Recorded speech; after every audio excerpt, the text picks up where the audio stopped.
Doctor APJ Abdul Kalam ஐயா இப்படி சொல்றாரு. சிவசுப்பிரமணியம் என்கிற அந்த ஒரு மனுஷன் இல்லைன்னா டாக்டர் ஏபிஜே அப்துல் கலாம் என்ற மனுஷன் இல்லை அப்படின்னு அவர் சொன்னாரு. கலாம் அவங்க 5ஆம் வகுப்பு படிக்கும்போது தன்னோட ஆசிரியர்கிட்ட, சார் பறவை எப்படி பறக்கிறது அப்படின்னு கேட்டாரு.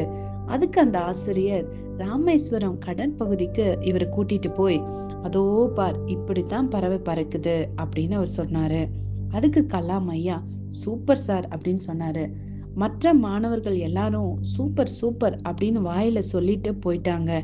ஆனா கலாம் மட்டும் அந்த ஆசிரியரின் கைகளை பிடிச்சிட்டு, ஐயா மனுஷங்களும் இப்படி பறக்க முடியுமா அப்படின்னு கேட்டாராமா.